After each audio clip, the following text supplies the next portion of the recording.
Welcome everybody to another storytelling with Akash Inti.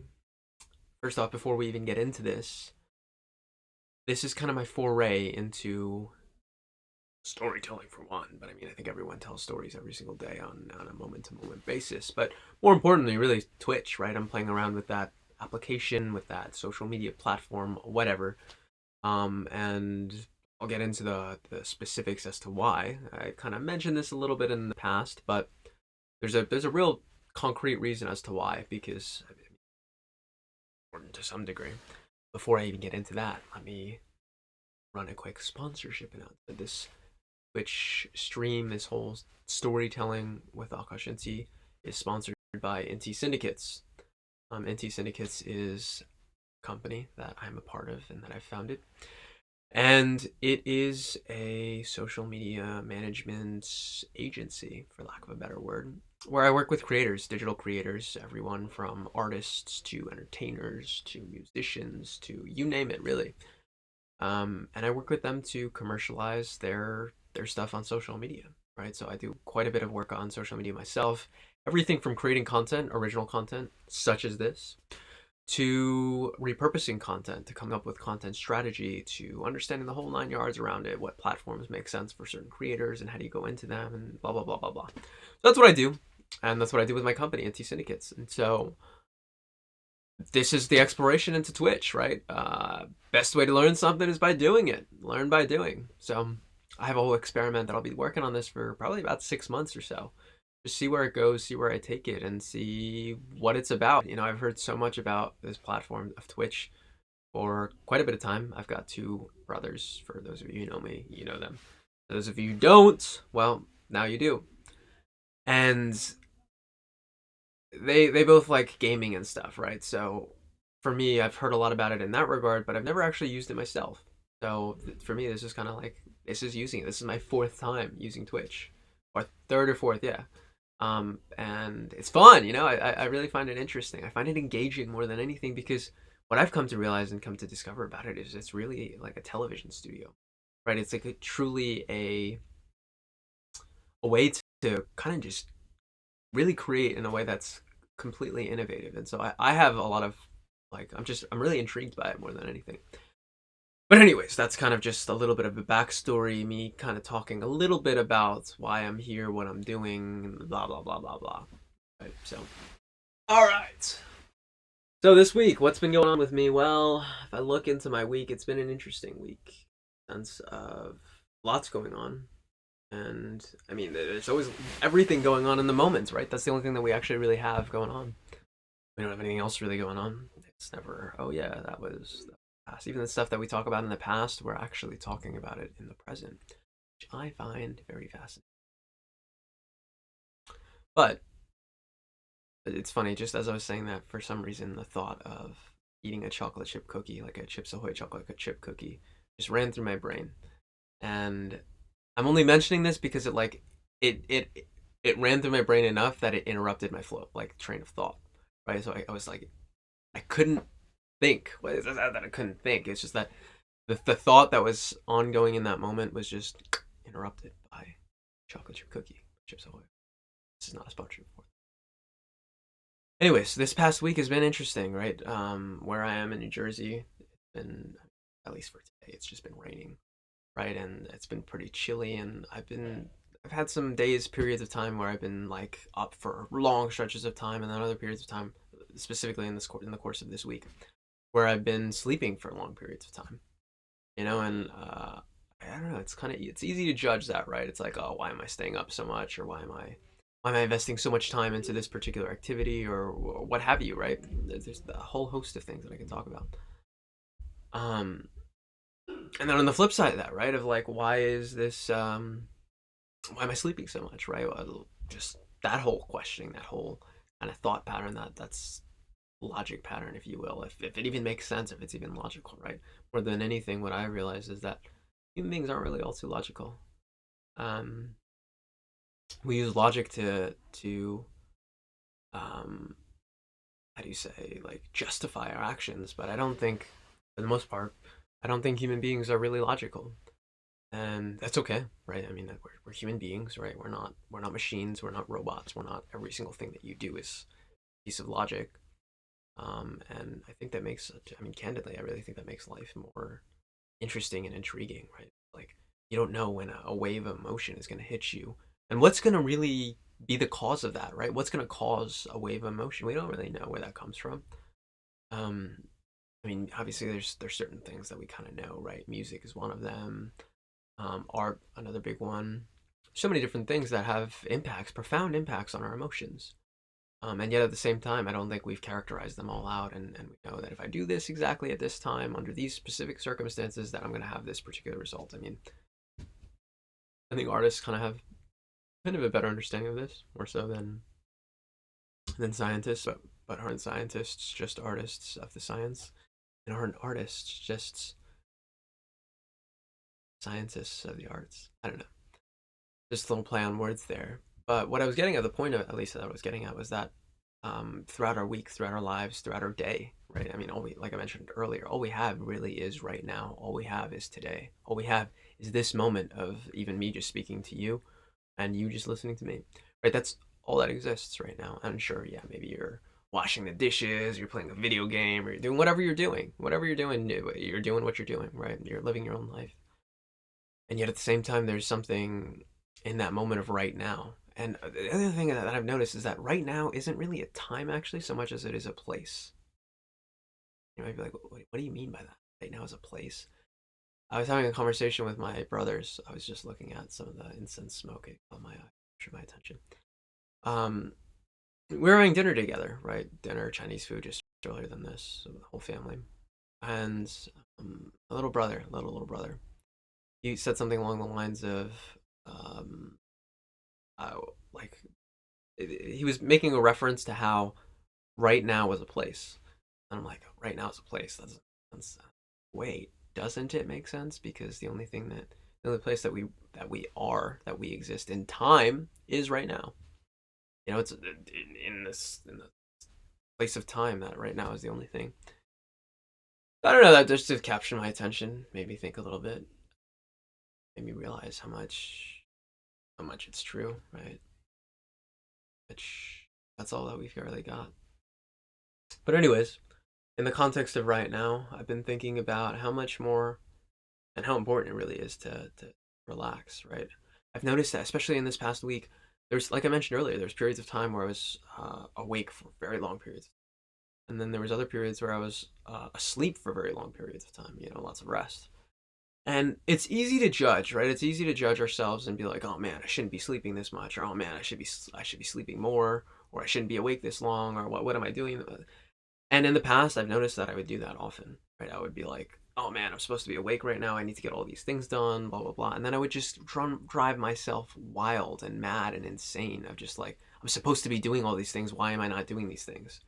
And it's so easy to like just be like to beat myself up, and I'm the best at that, right? I know how to beat myself up more than anyone. That's why any haters who like say anything to me, I'm like, come on, you don't have anything more creative than that, because I could do a hell of a lot worse of a job than you can. And truth is, that's each and every one of us, right? Each and every one of us, we do the best job at beating ourselves up more often than not, because that's kind of what we've been trained to do. But more often than not, we're not doing the best job at really loving ourselves or really being caring for to ourselves. And maybe we do a great job of that with others, right? It's a lot easier to do things to others, I found, right? It's a lot easier to I don't know, to be caring or to be loving or whatnot to others. Obviously, it depends on the context, right? Some people are like, well, I actually do a lot better of a job of doing that to myself. And if you're good at that, you're good at that, right? Everyone has different things. I can only speak for my own individual circumstances.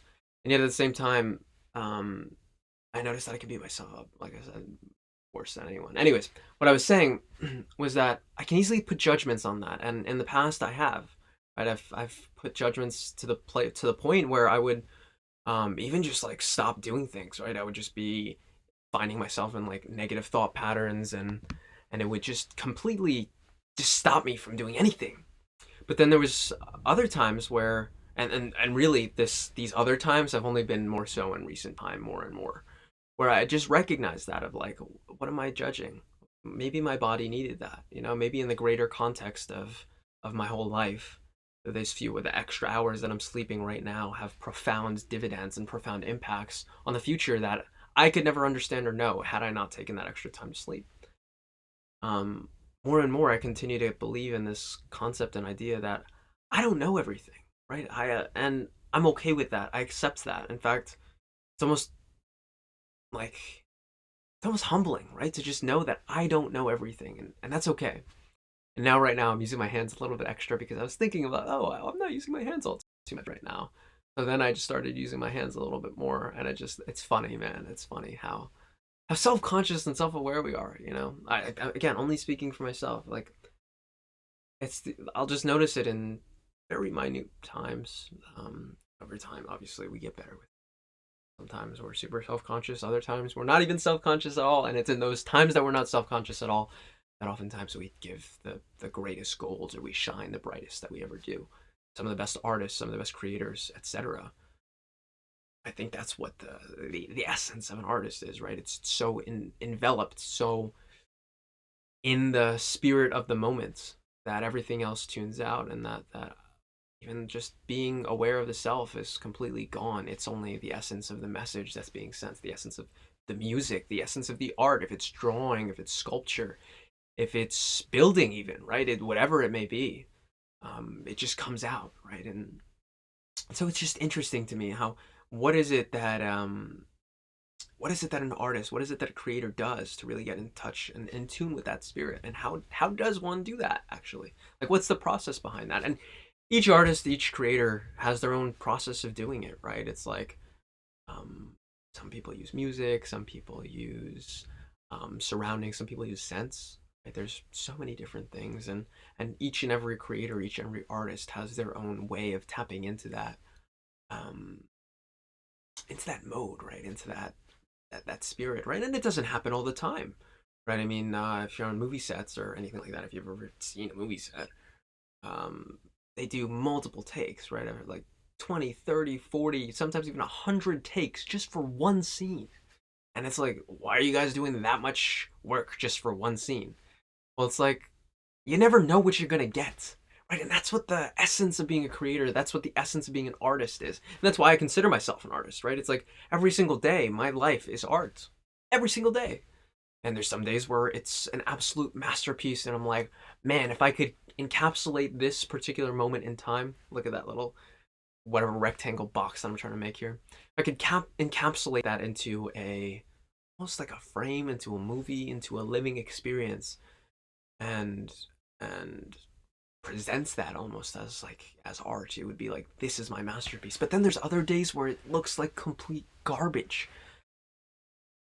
And more than anything, what I've been realizing more and more is that as an artist, it's not what the end final product is, right? It's not like, okay, well, here's what my final product is. Here's what my specific day was like, and these are all the things that I did, and yada yada yada. That's, to me, that's not that, I don't know, it's interesting. It's not that engaging. To me, the real interesting part, the real engaging piece of it is the actual process of it. Right? That's everything from the preparation to it, which is actually a very big component, right? More than anything, more than the actual like doing and what you do. It's like, if you don't have the things, if you don't prepare for what you're doing, well, you're what are you doing really, right? You can talk about this in the military. You can talk about this in the context of arts. You can talk about this in the context of science. You can talk about this in the context of business. There's so many different contexts that you can talk about this in, right? If that aspect of preparation and what goes into it exactly. Is the preparation making sure that you're properly hydrated? Is the preparation making sure that you're properly nourished? Is the preparation making sure that you've taken in enough information so that you're able to speak about things, or you're just aware enough of your own, whether it be your own life or your own surroundings, to be able to relate to them? What is that? What is that? Right? What is that? What is in that process of preparation? And for each and every individual, it's completely different, right? I mean, I think there's some things that are obvious, right? It's like, especially someone like me, like I'm doing video creation right now, right? If I don't have a camera, if I don't have a microphone, well, I don't know how effective I would be at preparing for this, right? It's like, well, yeah, it's cool that you want to do that. It's cool that you're making these videos, but you don't have a camera, you don't have a microphone. So what are you really doing, right? So there's a component of creation, or preparation, really. There's also the other component of the actual process of the creations, right? So you have all of the materials, you have supplies. You have what you need, right? As an artist, as a scientist, as a whatever you are, a philosopher, a writer. Um, and then how do you put all of these things together as a magician even? How do you put all of these things together? How do you actually use the supplies, the materials? How do you orchestrate them? How do you um, work with them? What is that? What is that like? And at what point is the supplies, the materials that you use, at what point is it actually an extension of you? Right? At what point can you actually identify with it so strongly that you know what it's like almost to be that camera? You know what that camera, maybe in the context of filmmaking or in the context of video creation, you know what that camera exactly looks like very precisely. You know what the angle, the lighting is supposed to look like. You know what the music or the sound is supposed to sound like or to be like. Right? At what point is everything around you almost an extension of you? And I don't know, right? But at some point within the process of creating an art, it's the process of creating even a science project, right? Any project, even if it's a business project, a nonprofit project, any type of project. At what point does it become an extension of you? Because at some point it does, right? And there's a very interesting point at which the project that you're working on, whatever the piece of art, the science that you're working on, becomes a part of you. In other words, it's all that you're focused in the moment. It's all this. You're embodying the spirit of that. Right. This is one of the most fascinating things that I find, specifically in the context in the field of magic. Right. It's like obviously a magician has his hat, right, and I've got one around here somewhere. Magician usually has a wand, right, a magic wand. Traditionally dressed pretty well. Oftentimes also has a, what are these things called? Handkerchief. Right? So magician has all of these different things, and maybe they have a deck of cards, along with a few other things. They even have a rabbit in their hat. Sometimes they have doves. Who knows? But there's so many different things, right? That it's you, and if you have all of those things just as they are, and you lay them out on a bed or on the floor or wherever you might lay them out, and you look at them, and you look at each individual component, you're like, okay, there's the hat, there's the tuxedo, there's the deck of cards, there is the rabbit, there's the handkerchief, all these different things. There's the nice polished shoes, whatever. You look at all the different things, and one might say, oh yeah, that's a magician's outfit right there, right? But it's nothing without the actual individual, right? If the magician's not standing in that outfit, if the magician's not in that outfit, it's nothing. But even before that, and obviously, so you need an individual, right? You need a human being for that to even work. But the other thing you need is that human being embodying the spirit of the magician. In other words, that human being needs to believe so much so in that magic that it will come to life. They need to believe so much so in what it is that they're performing. They need to believe so much so in their arts, being so confident in what they have to present and show to the world. It becomes real. And to me, that's the real magic. Right? It's like, yeah, you have all of these different components. You have in the outfit itself. You have the human being, right? You need to have a human being in order for this to even work, right? But to me, the real magic is the actual belief. Because I've noticed that even the people who may not be the most adept, right? Like they might not have the most skills to it. Little kids are the perfect example of this, right? Perfect example. Kids specifically under the age of 5, I'd say. 5 at max. I mean, maybe you get up the way with it up to about 6, but under 5, right? Amazing at this. Right? They know how to play pretend better than anyone. And what I mean by this is that you give a little kid like a 5-year-old, a 4-year-old a job, right? You tell them that, all right, I want you to pretend that you are a doctor or a construction worker or a whatever. They do such a good job of it.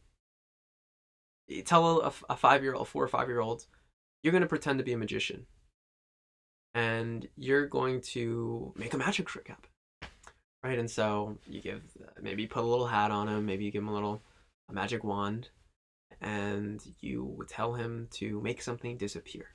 And maybe you got an egg in your hand, and you're like, make this egg disappear.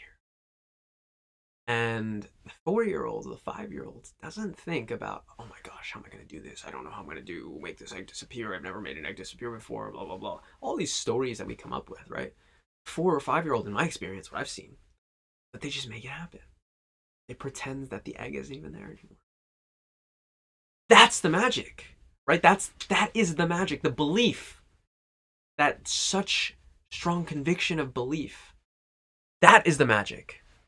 And so I talk about this and I say all of this because that's what an artist does. That's what a scientist does. That's what a philosopher does. That's what a magician does. That's what anyone who studies anything, that's what they do. Is that they believe in it. When they believe in it, that's when it comes to life. That's when the science comes to life. That's when I've talked to dozens of PhDs, right? You talk to a PhD, and you know the ones who are like just there just for like the program itself of like, oh, I want to get a PhD. And then you know the ones who are like actually really committed and like honor the science. Like they treasure it, right? There's some people who are just there for the status of like, oh, I got a PhD, I'm a doctor, right? Cool. F that guy, right? But the person who's, and to me, the one who's actually more interesting, the more engaging, and this is for anything, right? You don't need to have any letters behind your name for that to be true. It's just you need to believe, right? The people who are the most engaging are the ones who really, really engage with it, right? Like are really like they're with it, right? They're like, really the best way to describe it is that they're with it, that they're side by side with the art, that they're practicing it every day, that they're living it, right? It's one thing. It's nice. Oh yeah, that's cool. I've got this behind my name, and I've done this before in my life, and yada yada yada yada. And it's interesting, right? I mean, you can't discount it, right? It's an accomplishment in some way, shape, or form. And at the same time, they're not living it. So, I don't know. That's that, right? But the person who's living it, the person who's embodying it, the person who's bringing it to life, that's where it's just beautiful. And more often than not, I found that the individuals who bring it to life, right, the individuals who have just live it just to embody it, right, more often than not, they're living it because it's just so engaging to them that they almost can't think of doing anything else. That it wouldn't matter if money was given to them or not. It wouldn't matter if no one watched or if everyone watched. It doesn't matter, because to them it's the process. To them it's they're with it. They're in doing that art, in communing with that art, in communing with that science, in communing with that magic, whatever it may be, whatever that topic, whatever that is that captivates someone so much. It's by being with it. That's where the true fulfillment comes from. Right, and I think that's something that we're all really looking for in life, is fulfillment in one way, shape, or form. I think everyone, the people who go for the highest of highs of careers of, oh, I want to make $1 trillion, or I want to whatever, right? I want to do this. For more than anything, I think the real reason why anyone's doing anything is for fulfillment. Truly. I mean, you can do anything, right? It's like, I could say that, oh, I'm going to go to law school, I'm going to become a lawyer, and blah, blah, blah. But at the end of the day, I think the reason why one would go to law school and try to earn a lot of money and do all of these things is for fulfillment at the end of the day. It's not for the money. It's not for whatever. It's for the larger, the bigger, highest end goal, I think, is truly fulfillment, right? It's not like, oh, I want to make a lot of money, or I want to be with a lot of, I don't know, beautiful women, or I want to be famous, or whatever it may be, right? Like everyone has their own thing or whatnot. But I think the true essence of what everyone's really going for and gunning for, but more often than not, is actually kind of confused about, because people have been told, oh, you're supposed to go for money, you're supposed to go for fame, you're supposed to go for beauty, you're supposed to go for all of these things that are outside of you, right? That you're told are outside of you. But the thing that brings all of those things is actually fulfillment, right? What is that thing that you do that actually, like, you get excited about and you would do whether you got paid for it or not, whether everyone in the world is watching or no one in the world is watching? What is it for you, right? It took me a long time to figure that out for myself, right? The longest time I was like, all right, I'm going to do the biotech thing. I'm going to go to college. I'm going to go maybe get an MBA. I'm going to do all these things. And it's like, why am I doing all that stuff? Well, what's the real end goal for me there? It's like, well, part of it's I want to make my parents proud of me. Okay, cool. What's the other part of it? The other part of it's I want to be successful. Okay, cool. Another part of it is I want to be seen as intelligent and I want to have some status. Okay, cool. That's kind of it. And oh yeah, maybe, I mean, I enjoy helping people too. But that was kind of it, you know. And so kind of got to keep digging and digging and digging and see, is this really what I want? Am I doing this for the right reasons? And sit with it, really sit with it. Is this really what I'm doing for the right reason? Because if it is, then that's awesome, right? Because you're just gonna go, right? It doesn't matter what happens, right? You're just like, I'm going, let's see where it goes. I'm gonna take it as far as I possibly can. And even when I can't take it any further, when everyone's like, oh, you can't take this any further, you gotta stop. Like, let me show you. I got more in the tank. I've always got more in the tank. That's one thing I've learned about myself, specifically through yoga and karate, is that just when I think I've given it everything, I maybe hit only like 20% of like what I've actually hit, right? And it's in that 80% of me continuing to give that I get to find, what am I really made of? And oftentimes I found that it's actually kind of, can be a little unnerving at times, right? A little uneasy, um, because it's uncharted territory, somewhere that I've never been, or somewhere that I've never really experienced something like that before in my life. And yet at the same time, that's the most, again, just, it's interesting to me, right? I like that. I like discovering. And there's nothing better that we can discover than ourselves, really. I mean, what else can you possibly discover besides yourself? Even anyone we talk to outside of us, any object that we interact with outside of us, any subject we engage with outside of us, really, it's just trying to get to know ourselves better. And I mean, if you really think about it, you study physics. Why are you studying physics? You want to understand what's the nature of the universe. Why do you understand what the nature of the universe is? Understand how do you relate to it, right? What does it matter what the nature of the universe is otherwise? You want to understand your relationship to it. And at the core, at the essence, foundation, all of these things, is what's our relationship to everything. Relationship to our career, our relationship to our health, our relationship to our money, relationship to whatever. It's all about the relationship. And I've learned this only recently more and more. And I explore this more and more every single day, right? I'm curious as to the relationship with myself. What is the relationship like with myself? How am I treating myself? How am I being with myself? What am I saying to myself? Why am I behaving like that with myself? And others are just kind of reflections for me, right? Like mirrors, in some senses. The way I like to think of others is like mirrors that can like shoot a laser outwards or something like that. Or maybe shoot light outwards, like a mirror of light that can shoot outwards. That's kind of the best way. And the reason I say that is because I think we're all reflections of of each other, right? In other words, the way, and I say this like all the time, but I keep coming back to it because it's so true, right? I wouldn't repeat this for any other reason other than every single time that I realize it more and more, I'm like, oh yeah, that makes complete sense. Like, of course, I have to come back to it, right? It's that the way I see you says everything about me, and the way you see me says everything about you. It's just the way, right? The way that I tell a story about who you are, that doesn't say anything about that doesn't say anything about who you are. Literally, in fact, it says zero about who you are. But it says everything about who I am. Why? Because I'm the storyteller in that scenario. I'm the one telling the story. But when you tell me about who you are, when you tell the story of your own life, that's when you're expressing who you are. And that's how I'm able to get to know you better. I remember very vividly this time that I was out in Hollywood. Maybe I think it was 2019, I want to say. Right around December of 2019. Nah, I think it was the summer actually. I think it was the summer of 2019. I don't know. I want to say summer of 2019. Right, and I was like I mentioned, in Hollywood, um, robed up in some of the outfits that you guys have seen me in the past, whatever you may think of that. And I remember this thought came to me that I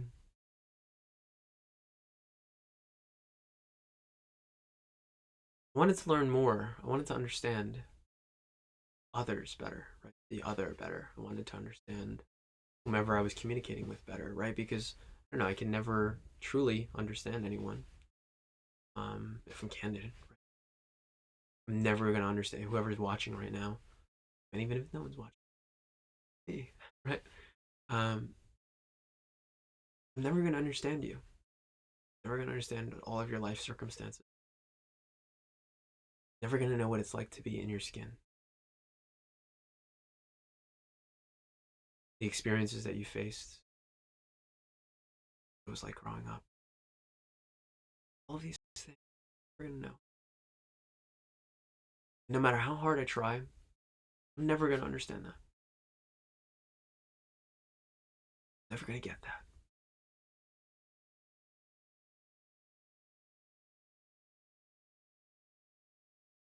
But to me, that's the most interesting part about a person.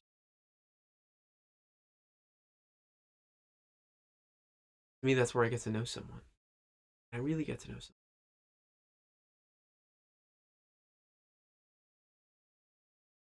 You know, it's those moments where we share almost a small vignette of our life, a small private moment.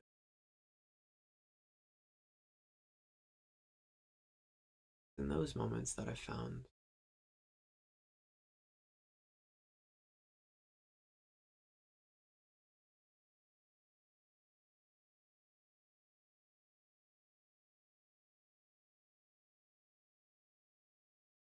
and on that summer evening in Hollywood, California, my kimono robe, had a pretty long mustache and whatever those, uh, with sunglasses, feeling the breeze of the warm summer air. Came to that realization and understanding. No matter how hard I try, no matter what I do,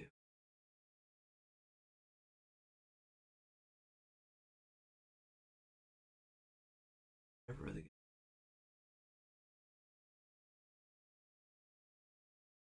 And the sadness that comes along with that,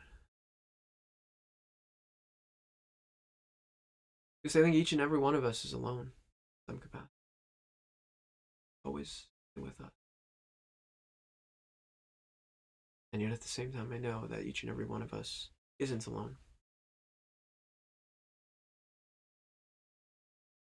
I know that those of us who believe in a higher power, that a higher power is always there to call upon and to speak with.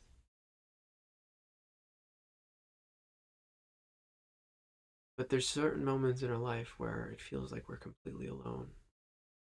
No one's with us, where it's scary at times.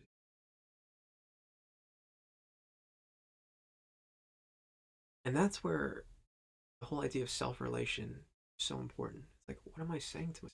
Am I relating to that individual? Am I being harsh on him? Am I being soft on him? What does he need in that moment? And in a moment of panic, I know for me personally, in a moment of panic or in a moment where I'm like really uneasy, probably not the best idea to add a lot of like extra tension, right? Like doesn't really help all too much. For me personally, right? For others, maybe it does. And more so in the long run, more than anything, right? In the long run, if I continue to stack that whole sense of extra tension and oh, you should be like this, you should do that, and just really getting like tough and toughing it out. Like sure, maybe I'll get through the moment. More than likely than not, I'll get through the moment, right? It's not like I'm like I'm just gonna like zap out and die. But it's so uncomfortable.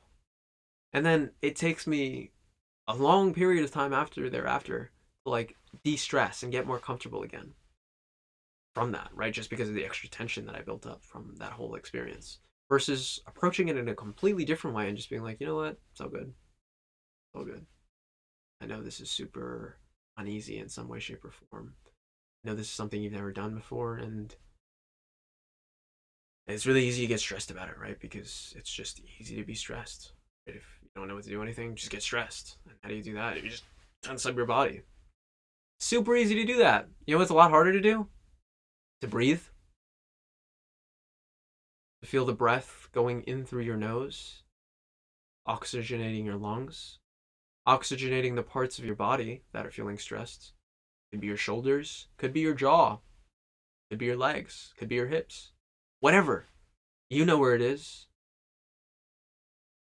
But imagining that breath flowing through and that oxygenation bringing not only oxygen, but nutrients and softness to those muscles.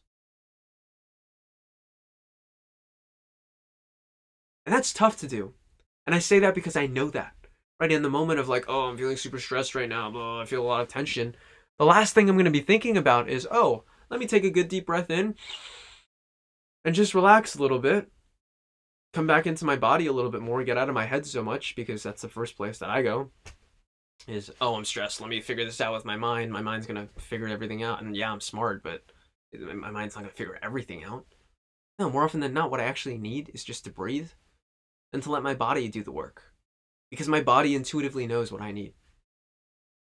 And that's one of the big things, like the themes that I've had this week for myself, right? Is that like, yeah, I can judge myself for sleeping a little extra on a couple extra, like on certain days, and then on other days being awake for a very long periods of time.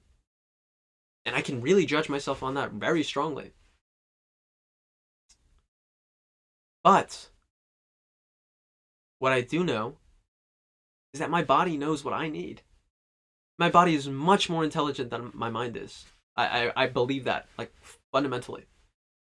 Because my mind is conscious, right? And the conscious mind is only aware of, like nothing, right? Like, maybe 1 out of 10, right?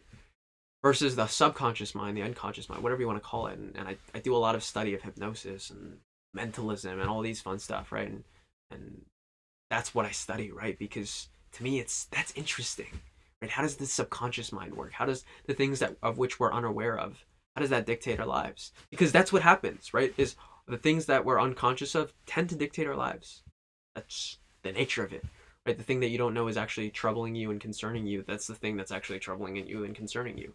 Right? And if you can't identify it, if you can't put words to it, if you can't speak about it, if you can't put language to it, really, well, it's going to continue to bother you and so on and so forth. Have you ever had an experience where someone explained to you what a new word meant, right? They're like, oh, there's this word for what you're trying to say, right? Let's say the feeling of, I don't know, so let's do something simple. Feeling of anger, right? Someone teaches you what anger is, right? The first time that you're taught what does anger mean? And they're like, oh yeah, it's that feeling when you get a lot of emotions. Sometimes you get a little burp there. No, you don't get a little burp when you're angry all the time. Maybe, I don't know. But sometimes you get this like rush of blood, right? You'll get almost like your blood feels like it's boiling. Sometimes that's one experience for people. For other people of anger, it could be a feeling of like almost like fear, right? Like you feel scared, you feel a little anxious, your heart starts beating a little bit faster. You want to move around a little bit. Again, just explaining some things that someone might experience while they're feeling the feeling of anger. And you tell someone, I'm like, yeah, when you're like, when they're feeling that in the moment, right? Assuming that they're in that moment and they're feeling that emotion. They're like, I don't know what's wrong with me. My blood is boiling right now. I'm kind of sweating. I just want to like hit something. Or if you're a guy, probably if you're a girl too. And I feel just like really tense, like ah. They're like, oh, you're feeling anger right now. And you tell that person, yeah, you're feeling anger right now. And they're like, what is this anger thing? And you're like, well, it's kind of like, and then you explain it to them, right? And they're like, oh yeah, I get that. I get that. Yeah, I'm feeling angry. It's not until the moment that they have the words for what anger is. Not like it's not until that moment where you give them those words and you give them that understanding that they're able to incorporate that into their beingness, really, right? And that understanding in of itself, that's actually, it's deeply soothing, right? You teach them about themselves. It's one of the most beautiful things I think that we can do for other individuals. It's really to teach each other about each other, to teach about ourselves. I think that's so beautiful, so cool. Be able to learn about myself, because that's the most interesting subject, right? For me, that's the most interesting subject. Right? I mean, yeah, I could study biology, and I could study this, I could study that, I could study finance, like whatever, I could study whatever. At the end of the day, why am I studying it? Well, it's like, well, I want to again understand what is the relationship of this thing to me. And so when we teach each other, or when we learn about ourselves, right? To me, that's just, it's so fascinating. It's so beautiful. It's man, it's like the essence of living. That's like that's the passion of living. That's what makes it so enjoyable. That's what makes it so rich.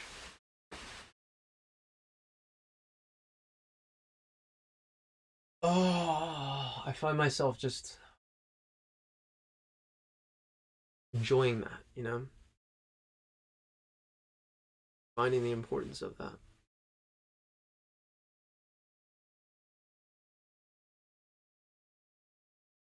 Letting go of the tension. Fun with it.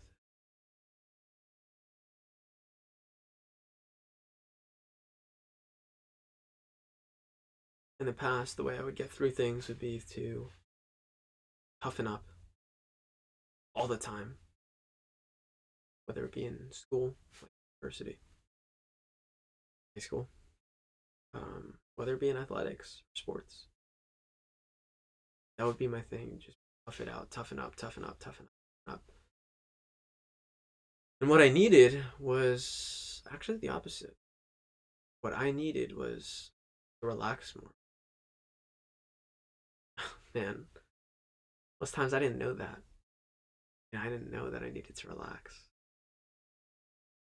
And someone would be like, hey, you need to relax. And I'd be like, no, I don't. I don't need to relax. All tough and stuff, But I wear myself out. Over the long term, over the long run, I just wouldn't. It's not sustainable, It's really not sustainable. But I only learned that through living it. There comes a point in time where you're like, well, doing this, like, I'm retired after I do this. Why am I like this? And maybe I need to get even tougher. And it's like, no, dude, the exact opposite of what you need to do. You don't know that until you do it, right? Until you learn it yourself.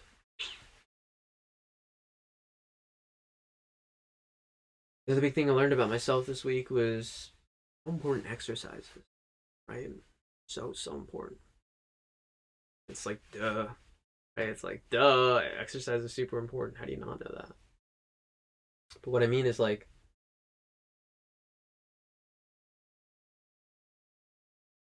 how much of a role it plays in well being. How much even 20 minutes of exercise, even 5 minutes of exercise, can completely, like, turn around negative thought patterns. And when I say negative thought patterns, what I mean, and I probably should have mentioned this earlier, is like those thoughts where you're like, oh man, it's just like those negative thoughts, right? Of like, man, I'm not good enough. I should be farther. Why am I doing this? This is stupid. And that's more than anything. It's not necessarily the words themselves, but it's actually the tone. Right? It's like,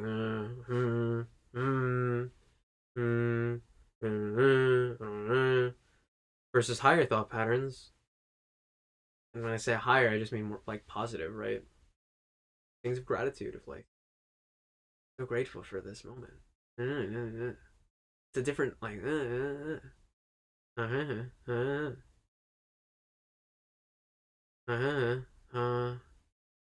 my god. It's just a different sound. It's a different vibration. Right? We live in a universe of vibrations. Whether you like to believe that or not, that's just Back to the matter, that's the case. And so I say this because I just say this. I say this because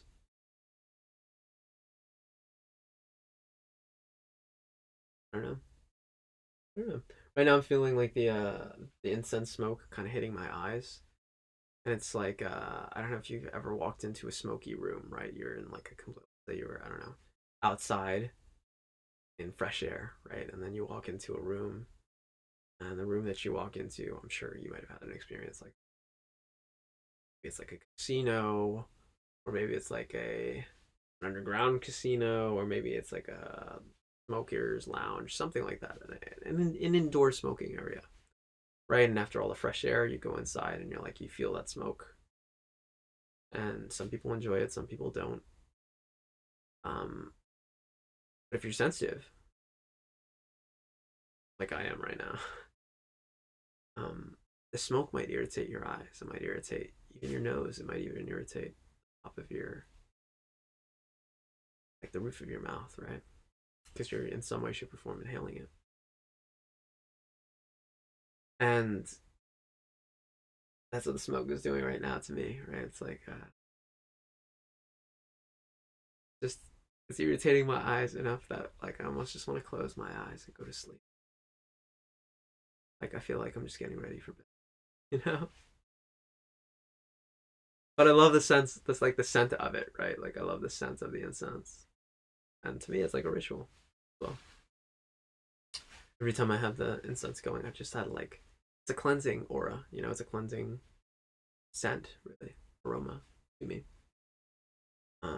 So I don't even remember where I was going with that last story, but it just kind of goes off the tongue. Yeah, the things I've learned about stories is that some of the best stories that I've ever heard in my life, they almost never finish, right? Like they go in so many different directions all at once, and yet at the same time, they almost go nowhere. Right? Because a story is a story, right? It leaves you with a taste, it leaves you with a feeling, it leaves you with a memory, an impression. And in the moment that you're experiencing the story, that's all there is, right? The only thing that exists is that story.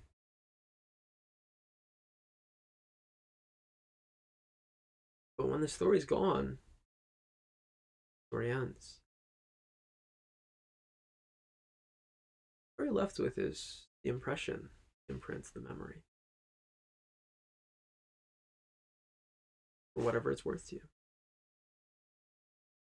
Now, to some, story could change a whole individual's life. It could rewire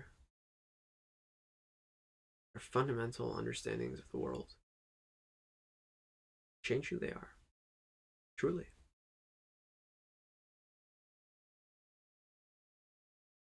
Story has the opportunity, or gives really the audience the opportunity to re identify, maybe with a story or an individual in the story that's told. That's the beauty of storytelling to me in itself, actually, by the way. And I'm only really recognizing that right now, right? That's the other beauty. That's the other thing I love about this, right? Is that by telling stories, by just talking, and even just like a monologue, right? Because that's kind of what this is, right? This is like a monologue. I'm not interacting with people at the moment. I learned so much about myself just by talking. The best part is I don't have to do this. I don't have to tell this like just like in like all by myself, like in my room. Right? It's like I have an audience in that room. But it's cathartic, right? It's that act of expressing outwards. It's that act of telling what is in the depths of my soul, what lies within my heart right now. What is that song? What are those words? What are those feelings and emotions that I must share with the world? What are they? I get to speak them. That's the art and the essence and the beauty of being a storyteller. And each and every one of us is a storyteller, whether you believe it or not. Because storytellers are the most powerful individuals in the world, in my opinion. They really are. Whoever tells the best story, the most compelling story, the story that's, man, I like that. I identify with that. I resonate with that. Whoever tells that story shapes people.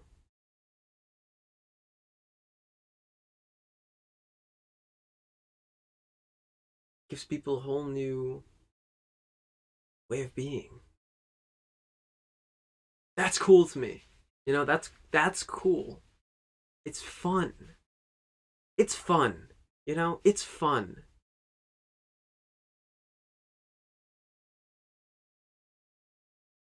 I don't think life should be lived so seriously. I really don't. I do not believe that life should be lived seriously.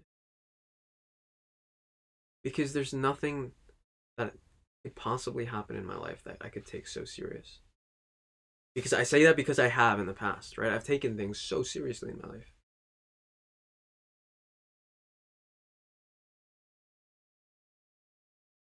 And it didn't solve anything. It didn't make things more efficient.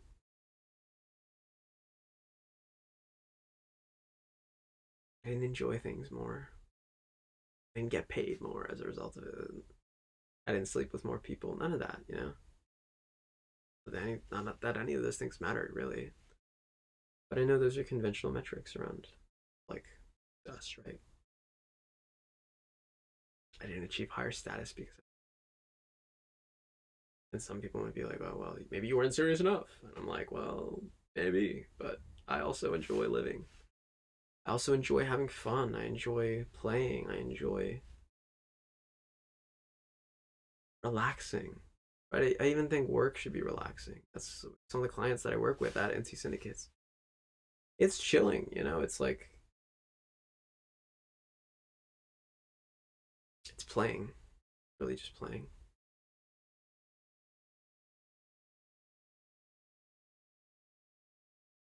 That's the way life ought to be. A whole bunch of play.